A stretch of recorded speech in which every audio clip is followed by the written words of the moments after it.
Salut à tous, nous sommes aujourd'hui à Puyricar dans le Pays d'Aix. Comme chaque vendredi, vous le savez, sur City Post, on vous fait découvrir un nouvel artisan local, des personnes aux itinéraires bien souvent hors du commun depuis le début de cette série. Aujourd'hui, on ne déroge pas à la règle, on va vous parler d'une pâtisserie qui est tenue par une japonaise, un parcours atypique une fois de plus.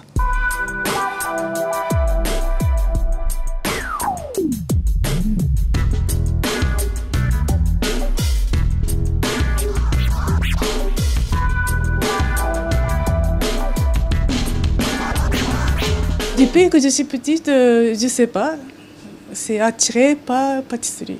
Je ne sais pas pourquoi, mais c'est comme ça. J'ai travaillé deux pâtisseries au Japon. Après, je suis venue en France. J'ai trouvé le travail à Paris, donc je suis montée. Et après, j'ai continué à travailler peut-être cette pâtisserie en restaurant. Et je suis là maintenant.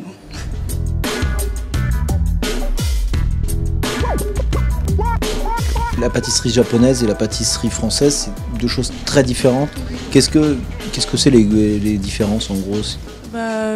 Parce qu'il n'y a pas de graisse, il n'y a rien de tout, le gâteau japonais. Et puis la base, c'est complètement différent. On n'utilise pas le four et plutôt vapeur, des choses comme ça. Ça n'a rien à voir. Week-end dernier, il y a le fête du Japon ici à Puyricar. Et donc j'ai fait des gâteaux japonais un petit peu. Oui.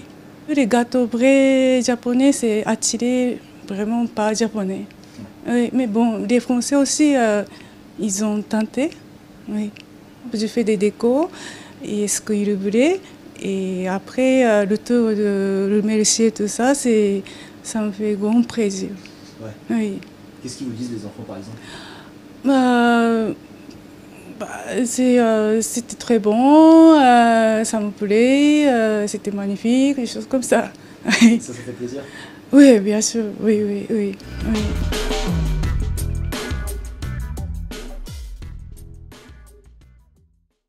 La japonaise et la pâtisserie française, c'est deux choses très différentes. Qu'est-ce que c'est les différences en gros? Parce qu'il n'y a pas de graisse, il n'y a rien de tout, le gâteau japonais. Et puis la base, c'est complètement différent. On n'utilise pas le four et plutôt vapeur, des choses comme ça. Ça n'a rien à voir. Week-end dernier. Pour atypique une fois de plus.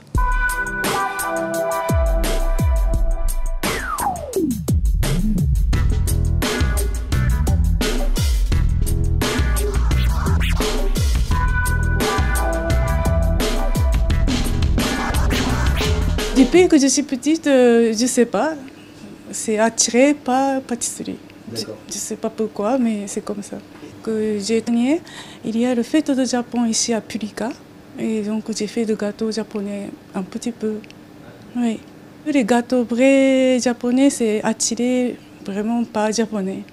Oui, mais bon, les Français aussi, ils ont tenté. Oui. J'ai fait des décos et ce qu'ils voulaient. Et après, le tour de remercier tout ça, c'est travailler deux pâtisseries au Japon. Après, je suis venue en France. J'ai trouvé le travail à Paris, donc je suis montée. Et après, j'ai continué à travailler peut-être cette pâtisserie en restaurant. Et je suis là maintenant.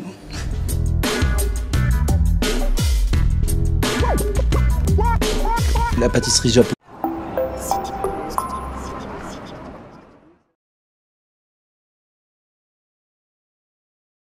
Salut à tous, nous sommes aujourd'hui à Puyricar dans le Pays d'Aix. Comme chaque vendredi, vous le savez, sur City Post, on vous fait découvrir un nouvel artisan local, des personnes aux itinéraires bien souvent hors du commun depuis le début de cette série. Aujourd'hui, on ne déroge pas à la règle, on va vous parler d'une pâtisserie qui est tenue par une japonaise, un parcours